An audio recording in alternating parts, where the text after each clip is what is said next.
नमस्कार। हाँ प्यारे बच्चों, गुड मॉर्निंग बेटे।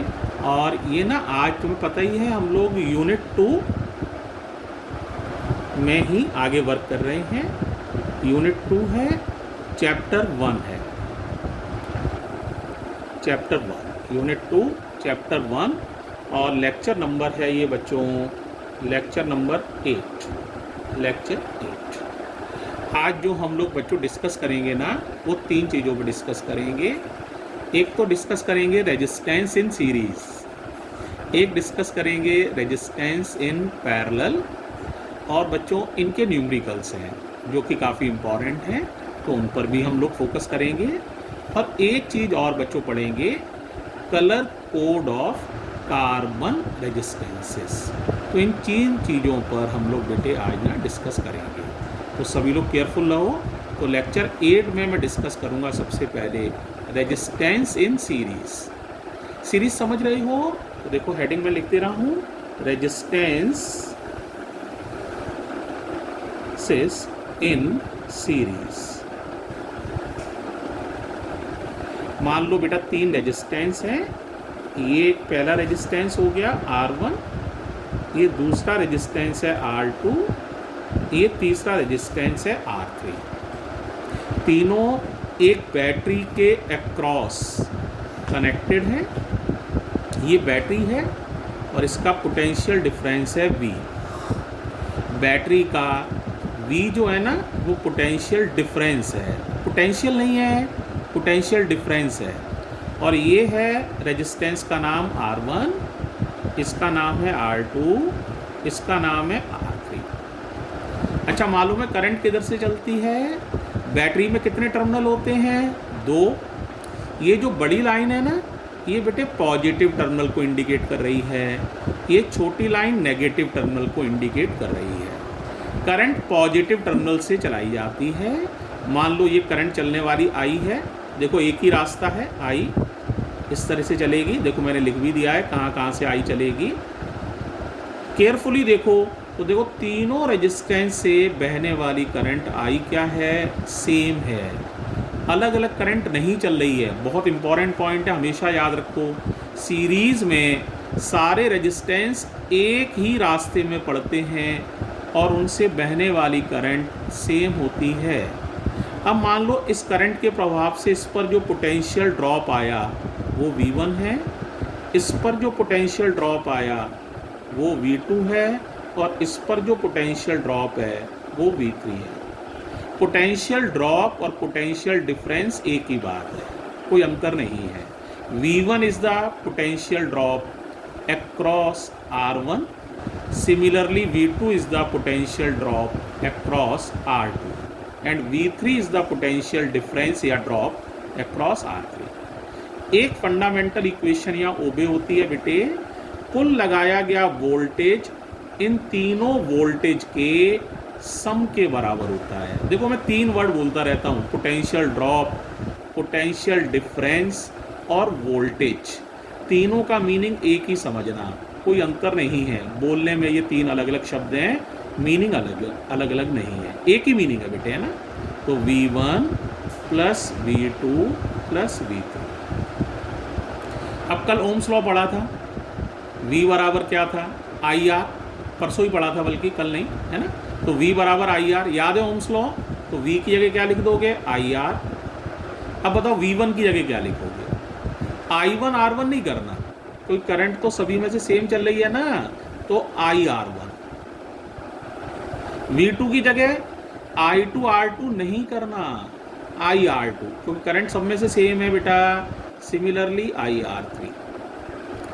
If you look carefully, I सब में कॉमन है, कॉमन लेके सभी में से कैंसिल कर देंगे I, तो R का फॉर्मूला क्या बचेगा?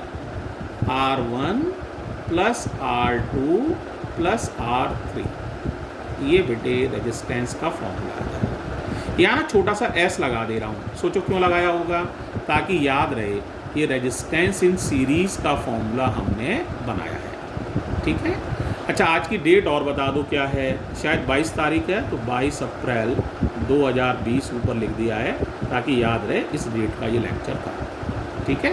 22 अप्रैल 2020। अब देखो यहाँ कुछ पॉइंट्स ध्यान रखने हैं, उनको एक बार और देखो, नोट में लिख रहा हूँ कुछ पॉइंट्स, उन्हें ज़रा समझो। पहला point, current through each resistor is same. Important point है, बोला भी था, current through each resistor is same. इसका मतलब सभी रेजिस्टेंस से बहने वाली करंट कांस्टेंट होती है। तो क्या लिख सकते हो, I बराबर कांस्टेंट, I का फॉर्मूला होता है V अपॉन R, क्योंकि V बराबर IR, ओम्स लॉ है, तो V अपॉन R बराबर कांस्टेंट, और in other words V is proportional to R। ये पहली इक्वेशन मान लो, ये दूसरी मान लो, ये तीसरी। इसका मतलब समझ रहे हो, जिसका रेजिस्टेंस जितना ज़्यादा होगा उस पर पोटेंशियल ड्रॉप भी उतना ही ज़्यादा होगा। ज़्यादा रेजिस्टेंस को ज़्यादा वोल्टेज मिलेगा। तो शेयरिंग कैसे होगी, बड़ा रेजिस्टेंस बड़ा वोल्टेज। या आप ऐसे भी लिख सकते हैं, 1 2 लगा के लिखोगे तो V1 अपॉन R1 बराबर V2 अपॉन R2। तो देखो ये तीन तरह से बातों को लिखा जा सकता है। पहला I इक्वल्स टू कॉन्स्टेंट, या V is proportional to R, या V1 upon R1 equals to V2 upon R2। Series में बता रहा हूँ सारी बात ही। दूसरी बात है बच्चों, V की जो फंडामेंटल इक्वेशन होती है वो होती है V1 plus V2 plus V3, यानी सारे रेजिस्टेंस के वोल्टेज को प्लस कर दोगे तो टोटल लगाया गया वोल्टेज पता चल जाएगा। ठीक है। और तीसरी बात बच्चों ये समझ ही सकते हो, सीरीज में लगाने से नेट रेजिस्टेंस हमेशा बढ़ता है। If n equal resistors are connected in series then the total resistance becomes NR, क्योंकि R को n बार जोड़ोगे तो NR हो जाएगा। देखो लिख भी देता हूँ, if n equal registers are connected in series, तो RS कितना हो जाएगा, RS हो जाएगा R1 की जगह भी R, R2 जगह की भी R, n टाइम्स। ऐड करो कितना हो जाएगा, तो ये हो जाएगा बच्चों आपका RS की वैल्यू हो जाएगी n इंटू R। तो ये बच्चों इस तरह से इक्वेशन है। अगर कुल काउंट करोगे तो 5 इक्वेशंस बनाती है। फर्स्ट ऑफ ऑल RS का फॉर्मूला होता है R1 plus R2 plus R3। Second current constant होती है, V is proportional to R होता है, V1 अपॉन R1 बराबर V2 upon R2। Total applied voltage V equals to V1 plus V2 plus V3। Series में लगाने से resistance हमेशा बढ़ जाता है, और अगर n इक्वल रजिस्टर्स को सीरीज़ में लगा दोगे तो net resistance n into R हो जाएगा। ये बच्चों लेक्चर 8 है, ये हो जाए फिनिश करने जा रहा हूँ प्यारे बच्चों। अब लेक्चर 9 में जो हम चर्चा करेंगे वो रेजिस्टेंस इन पैरेलल पर चर्चा करने वाले हैं। थैंक यू प्यारे बच्चों।